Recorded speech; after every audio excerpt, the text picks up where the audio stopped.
ब्रह्मांड की सीरीज है जिसका आज हम लोग अगला पार्ट करेंगे, जहां पर आप लोगों का जो मैक्सिमम इस समय मैं इंटरेस्ट देख रहा हूं वो है स्काल्पिंग।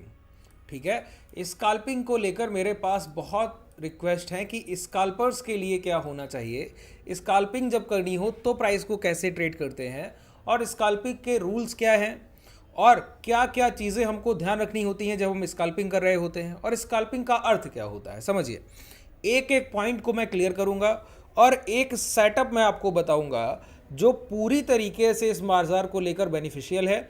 बस आपको उस प्राइस पर बिलीव करना है, मेरे बताए गए लॉजिक्स को समझना है और लॉजिक्स आपको अगर क्लियर हो गए तो आपको इस प्राइजेक्शन पर इतना, इस सेटअप पर इतना भरोसा होगा कि आप यकीन कीजिए अगले आने वाले जितने भी महीने साल होने वाले हैं आप इस सेटअप के पूरी तरीके से मुरीद होंगे। समझिए, स्काल्पिंग क्या होती है, पहले तो हमको वो जानना बहुत ज़रूरी है। स्काल्पिंग का अर्थ होता है कि वो ट्रेडर जो पूरे सेशन बाजार में अगर 6 घंटे दिन का बाजार खुल रहा है तो 6 घंटे में 5 घंटे इंतजार करे या 6 में से 5.5 घंटे इंतजार करे, लेकिन जब ट्रेड करे तो ट्रेड में बस उसको 3 से 4 मिनट या 5 मिनट मैक्स रहना होता है। ये मैक्स टाइम ड्यूरेशन है। कभी कभी आपको 2 या 3 minute max to max average जो टाइम रहेगा वो 2-3 मिनट में आपको कोई ना कोई एग्जिट मिलना तय होता है। ठीक है, स्काल्पिंग का सीधा सा अर्थ है कि बहुत छोटे समय के मोमेंटम को जब आप कैच करने लगे, जब आपको ये समझ आ जाए कि कोई प्राइस अपने सपोर्ट के पास आया, यहां से एक पुल बैक लेगा, तो आपको ट्रेंड का कोई मतलब नहीं, वहां पर आपको सिर्फ उस पुल बैक को ट्रेड करना आना चाहिए। जब कोई प्राइस अपने रेजिस्टेंस के पास पहुंचा, आपको पता है यहां से रिट्रेसमेंट आएगा, तो प्रीवियस ट्रेंड क्या है इससे आपको कोई फर्क नहीं पड़ता, आपको बस इस रिट्रेसमेंट को किसी तरीके से ग्रैब करना आना चाहिए, वो अपॉर्चुनिटी आपको लेनी आनी चाहिए। तो स्काल्पिंग में एक बात बहुत क्लियर हो गई, स्काल्पिंग में हमारे एसएल एरिया बहुत छोटे होने चाहिए। ठीक है, अच्छा, एक तकलीफ तो यहीं पर आ गई पहले जब मैंने कहा स्टॉप लॉस एरिया छोटा होना चाहिए। क्यों आ गई तकलीफ बताइए? एसएल एरिया तब छोटा होगा जब आपका टाइम फ्रेम 5 मिनट है या 10 मिनट है। तो सोचिए, आज की ही अगर मैं 5 या 10 मिनट के टाइम फ्रेम की बात करूं, यहां पर आ जाइए, तो आप देखेंगे तो आपको पता लगेगा कि एक एक कैंडल का, इस कैंडल का फॉर्मेशन 46,000 से लेकर 45,700, इस एक कैंडल का फॉर्मेशन 46,110 से लेकर 46,265 तक। जब एक एक कैंडल के फॉर्मेशन 180 पॉइंट के हैं तो मेरा एसएल एरिया कैसे छोटा होगा? क्योंकि जब स्काल्पिंग होती है तो आपके कभी टारगेट्स 50 पॉइंट, कभी 70 पॉइंट, कभी 100, कभी 120 और कभी मोमेंटम चला तो 300, 400 पॉइंट तक हम लोग ले लेते हैं।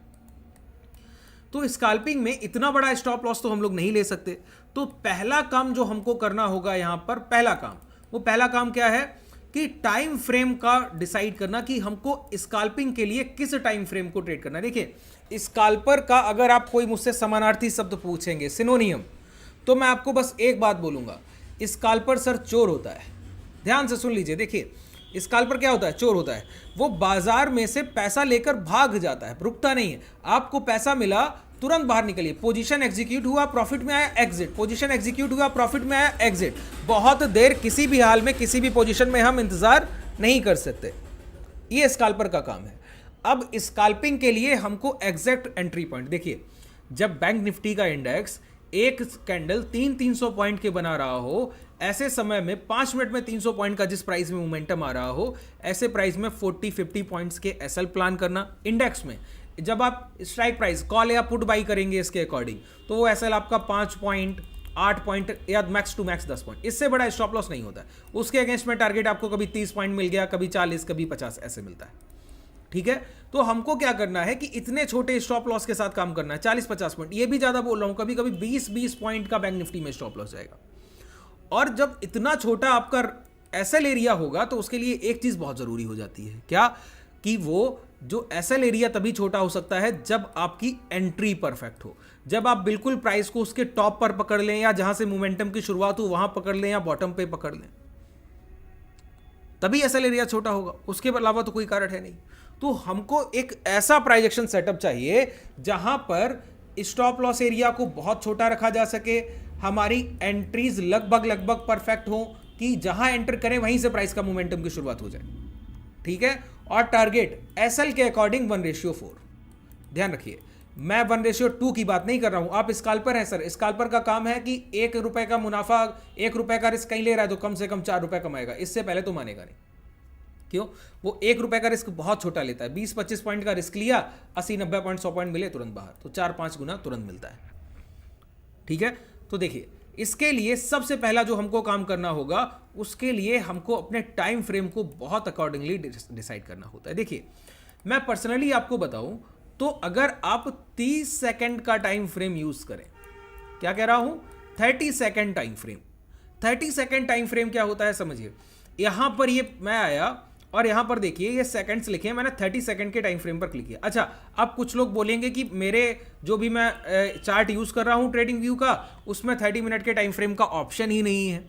तो मैं आपको एक बात बोलता हूं सर, नीचे डिस्क्रिप्शन में आपके पास जो मैं ये डीमेट यूज कर रहा हूं, ये धन का डीमेट है, इसका लिंक मिलेगा, उस लिंक से अपना डीमेट ओपन कर लीजिए, वहीं पर ट्रेड्स कीजिए। ये सारी सर्विसेज आपको फ्री ऑफ कॉस्ट देता है, जो प्रीमियम टेलीग्राम का सब्सक्रिप्शन लेने पर आपको मिलती है, मुफ्त में मिलती है, कोई पैसा नहीं देना है इनको।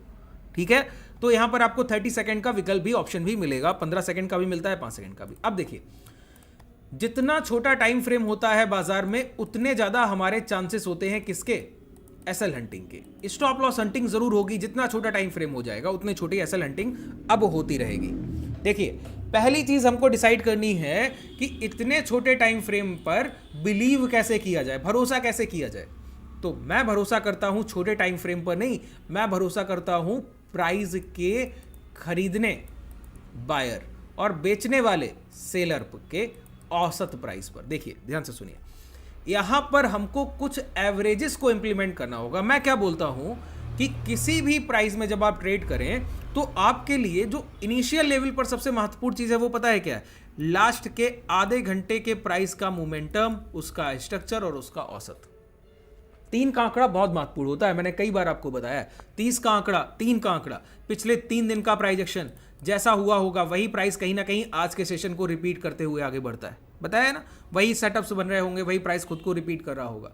3 बार सपोर्ट को रिटेस्ट किया जाता है, उसके बाद प्राइस वो ब्रेक होने की संभावना बढ़ जाती है। 3 बार रेजिस्टेंस को टेस्ट किया जाता है, उसके बाद प्राइस के ब्रेकडाउन होने की पॉसिबिलिटी बढ़ जाती है। तो 3 का आंकड़ा बहुत महत्वपूर्ण है। इसी तरीके से मैंने कहा लास्ट 30 मिनट का अगर आप स्ट्रक्चर देखें प्राइस का और उसका मोमेंटम देख लें, और अगर आप आखिरी के 30 मिनट का औसत निकाल पाए, तो इससे बेहतर आपके पास कोई चीज नहीं। अच्छा, मैं क्या करूंगा, 30 का औसत, पिछले 30 मिनट का एवरेज मुझे लेना है। मैं टाइम फ्रेम कौन सा यूज कर रहा हूं, देखिए बिल्कुल लॉजिकल बात कर रहा हूं, मैं टाइम फ्रेम कौन सा यूज कर रहा हूं, 30 सेकंड। अच्छा, 30 सेकंड का एक कैंडल बनता है और मुझे पिछले 30 मिनट का एवरेज प्राइस चाहिए, तो मुझे कितने ड्यूरेशन का एवरेज लेना होगा, 60 कैंडल का औसत लेना होगा ना। अच्छा, 60 कैंडल का SMA, सिंपल मूविंग एवरेज। मैं आपको एक बात बोलता हूं, अगर आप 60 की जगह जो हम लोग बेसिकली एवरेज यूज करते हैं 50 को यूज करें और हमको लगभग वही वैल्यू मिले जो 60 की मिलेगी, कैसे मिल सकती है, अगर हम 50 का एक्सपोनेंशियल मूविंग एवरेज यूज करें, वो भी हम लोग एग्रेसिवली यूज करें ट्रेंड के साइड। अभी इन सारी चीजों को मैं क्लियर करूंगा, एक पॉइंट से एक पॉइंट जोड़ दूंगा, ठीक है। और ट्रेंड अगर समझना है और छोटे छोटे से पॉइंट्स जो मैं आपको बोलता हूं वो नहीं समझ आते हैं, तो नीचे डिस्क्रिप्शन में आपके पास टेलीग्राम का लिंक है, उसको आप ज्वाइन कर सकते हैं। वहां पर आपको कई सारे वीडियोस के लिंक मिलेंगे, जो मैंने सेशंस पहले किए उनको 1 बाय 1 आप देखेंगे तो कई सारे कॉन्सेप्ट आपके क्लियर हो जाएंगे, ठीक है। तो 50 के औसत को हम यूज करेंगे एक्सपोनेंशियल में और ट्रेंड के साथ। अगर ट्रेंड लोअर साइड है तो हम 50 एक्सपोनेंशियल हाई को यूज करने वाले हैं, और अगर ट्रेंड हायर साइड है तो हम 50 एक्सपोनेंशियल लो को यूज करने वाले हैं। ये मैंने आपको बेसिक स्ट्रक्चर बता दिया। अच्छा, ट्रेंड को कैसे डिसाइड किया जाएगा, ये कैसे तय होगा, ट्रेंड को 2 तरीके से डिसाइड किया जाएगा। एक चीज आपको यहां पर इसके साथ करनी है, वो क्या है, इसी के साथ मेजर, जिसको मदर ऑफ मूविंग एवरेज बोलते हैं। मदर ऑफ मूविंग एवरेज किसको बोलते हैं सर, 200 के मूविंग एवरेज को। किसको बोलते हैं, 200 के मूविंग एवरेज को मदर ऑफ मूविंग एवरेज बोलते हैं, ठीक है। तो 200 के अगर EMA को अगर आप साथ में लेकर चलेंगे तो आपको एक ट्रेंड का आइडिया हमेशा रहेगा।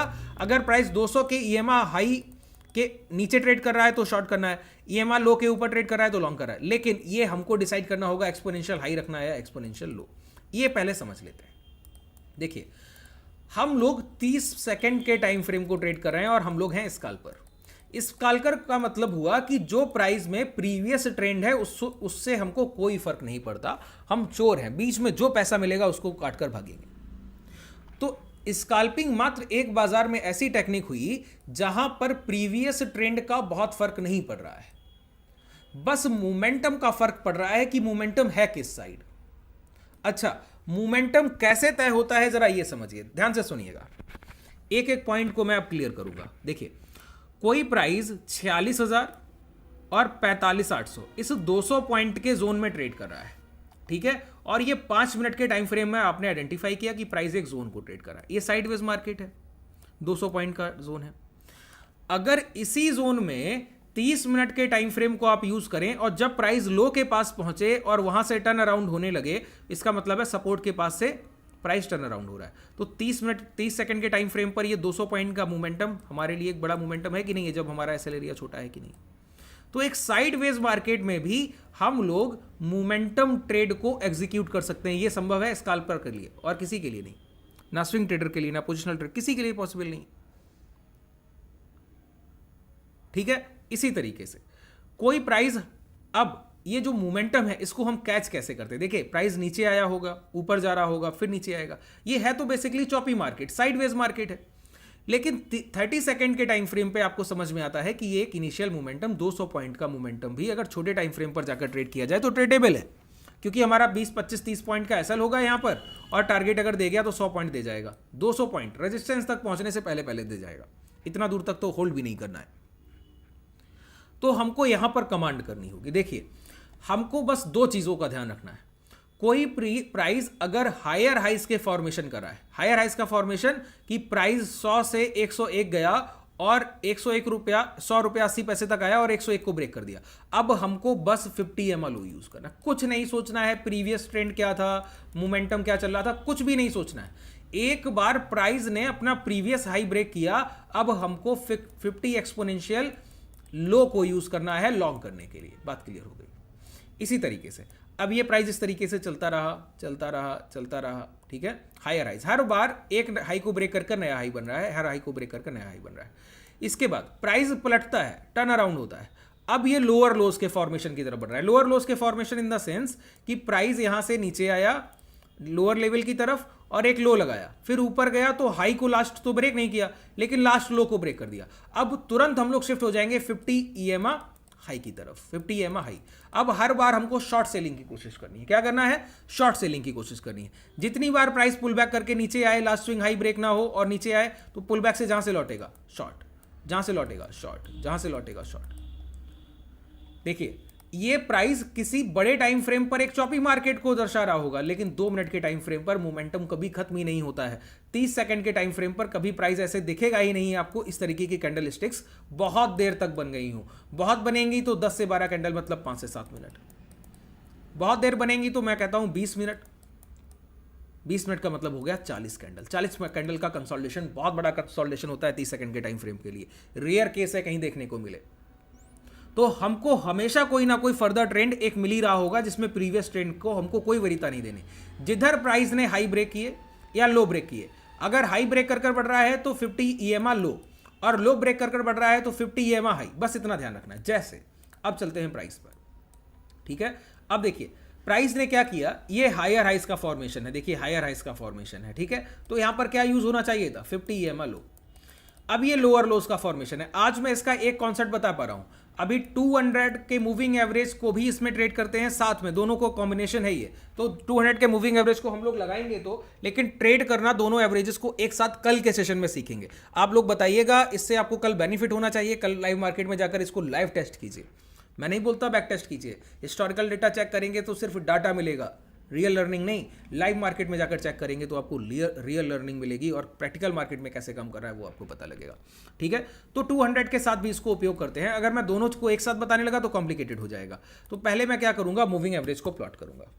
कौन सा मूविंग एवरेज? देखिए पहले हमको आइडेंटिफाई करना होगा। मार्केट यहां पर ऊपर की तरफ बढ़ रहा था, बढ़ते बढ़ते यहां पर पहुंचा, और पहुंचने के बाद देखिए ये मोमेंटम, ठीक है। ये मोमेंटम क्या हुआ? प्राइस ने last swing high, last swing low, swing high तो ब्रेक नहीं किया, लास्ट स्विंग लो ब्रेक कर दिया। हमको क्या करना है? इनिशियल पॉइंट पर आना है और 50 EMA मूविंग एवरेज। सबसे पहले यहां पर लगाना है हमको 200, ठीक है। 200 मैंने आपको बताया, दो एवरेज हैं ये, एक साथ चलते हैं। ये अभी बहुत क्लियर हो या ना हो, कल के सेशन तक बिल्कुल क्लियर हो जाएगा, ठीक है। आपको बस चीज़ों को देखते रहना है और बने रहना है। ये मैंने 200 EMA हाई लगा लिया। यहाँ पर मैं मूविंग एवरेज को दोबारा लगाऊंगा। अब मुझे प्लॉट करना है यहाँ पर 50 EMA हाई। ये दोनों एवरेज का कॉम्बिनेशन है, ठीक है। ट्रेंड आइडेंटिफिकेशन वैसे 200 के मूविंग एवरेज से होता है, लेकिन यहाँ पर वो चीज़ें हमको नहीं करनी। यहाँ पर इसको दूसरी तरीके से उपयोग करना है। ये हाई लगा लिया मैंने और एक्सपोनेंशियल। देखिए सेटिंग समझ गए ना, लेंथ 50, ठीक है। और यहाँ पर इसका अगर कलर हमको और चेंज करना होगा, क्योंकि दोनों कलर हमको एक ही तरह के मिल रहे हैं, ठीक है। ये देखिए अब क्लियर होगा। तो मैंने क्या कहा, यहाँ पर लास्ट स्विंग लो क्या हुआ, ब्रेक हो गया। ब्रेक होने के बाद क्या करना होता है, किसी भी एवरेज से जब ट्रेड करते हैं तो प्राइस जब हाई यूज कर रहे हैं तो ऊपर जाने के बाद जब भी लौटेगा तो शॉर्ट करेंगे। ऊपर जाने के बाद एक कैंडल ऊपर क्लोज करे, 2 करे, 3 करे, एक ही के बाद लौटा है तो यहीं पे शॉर्ट करेंगे, 2 करके लौटे तो वहां पर शॉर्ट करेंगे, 3 करके लौटे तो वहां पर शॉर्ट करेंगे, ठीक है। देखिए प्राइस यहां पे स्विंग लो ब्रेक कर दिया। अब हमको क्या यूज करना है, 50 EMA हाई, 50 EMA हाई, क्योंकि शॉर्ट की पोजीशन ढूंढनी है। प्राइस यहां आया, रिटेस्ट किया, देखिए ये कैंडल ऊपर क्लोज किया, अगला कैंडल तुरंत नीचे क्लोज किया। यहां पर हमको क्या करना है, एक साथ अपनी पोजीशन को प्लान करना है। यहां पर आपका एंट्री होगा, ये आपका SL एरिया हो गया और ये आपके टारगेट रहे। बात क्लियर हुई। ये आपका एंट्री पॉइंट हो गया, ये आपका टारगेट, ये SL एरिया। तो देखिए SL एरिया कितना छोटा है, 0.01%। टारगेट एरिया कितना बड़ा है, देखिए नीचे 0.44%। देखिए नीचे लिखा है 202 और ऊपर देखिए 46। ये 46 पॉइंट का जोन है। यहाँ पर अभी मैं इसको इन्वर्टेड करके करता तो ये आपका जो रेड दिखा रहा है ये ग्रीन दिखेगा, लेकिन हम लोग समझने के लिए इसको बस उपयोग कर रहे हैं कि ये इतना जो आपका स्टॉप लॉस एरिया है वो इतना सा मात्र जोन है, ये जोन, और टारगेट एरिया ये जोन है। तो मैंने क्या कहा, 1:4, 1 के बदले 4 कमाने की इसमें कोशिश करनी, ठीक है। अब देखिए प्राइस लोअर लोस के फॉर्मेशन में, लोअर लोस के फॉर्मेशन में, लोअर लोस के फॉर्मेशन में, यहां पर हाई ब्रेक हो गए। यहां पर देखिए हायर हाइस के फॉर्मेशन में था, हायर हाइस के फॉर्मेशन में था, लो ब्रेक हो गए। यहां पर लोअर लोस के फॉर्मेशन में था और हाई ब्रेक हो गए। अब हाई ब्रेक होने के बाद हमको तुरंत अपना सेटिंग चेंज करना है। सर सेटिंग में क्या चेंज करना है, हाई टू लो शिफ्ट करना है। क्या करना है, हाई टू लो शिफ्ट करना है, बस इतना ही चेंज करना है, कोई बड़ा चेंज नहीं। अब हमको लॉन्ग देखना है, सेम क्राइटेरिया जो अभी बताया वही यहां पर उपयोग होगा और कुछ भी नहीं। देखिए प्राइस ऊपर गया, यहां पर टर्न अराउंड हुआ, यहीं पर आपकी एंट्री हुई, ये प्राइस ऊपर की तरफ बढ़ रहा है। सिंपल, इतना सिंपल जब आप प्राइस एक्शन को यूज कर लें तब आप समझ लीजिए कि इससे बेहतर आपकी ट्रेडिंग नहीं हो सकती, ठीक है। हर बार की बात है, एक बार के लिए नहीं, हर बार के लिए, ठीक है। जितनी बार आप इसको ट्रेड करेंगे उतनी बार ये आपको प्रॉफिट्स देता है। अब इसके आगे कल 200, जैसे ये 200 को क्रॉस कर रहा है, यहां भी 200 को नीचे की तरफ क्रॉस कर रहा है, यहां भी 200 को ऊपर की तरफ क्रॉस कर रहा है। तो इस क्रॉस को हम लोग कैसे ट्रेड करेंगे, यहां से आइडेंटिफाई हो जाए और दोनों के कॉम्बिनेशन को एक साथ कैसे यूज करना, ये हम लोग कल के सेशन में समझ लेंगे, ठीक है। आज के लिए जितनी चीजें मैंने बताई हैं इनमें कहीं भी आपको कोई कंफ्यूजन रह गया हो, कोई चीज़ क्लियर ना हुई हो तो कमेंट सेक्शन में बताइएगा। आप हमसे जुड़ना चाहें तो डिस्क्रिप्शन में आपके पास टेलीग्राम व्हाट्सएप ग्रुप का लिंक है, उससे जुड़ सकते हैं। और ये 30 सेकंड 15 सेकंड के टाइम फ्रेम को अगर आप उपयोग करना चाहते हैं तो डिस्क्रिप्शन में ही आपके पास धन के डीमेट का, जो डीमेट मैं ये यूज़ कर रहा हूँ, इसका भी लिंक है, इसको भी आप ओपन कर सकते हैं। धन्यवाद।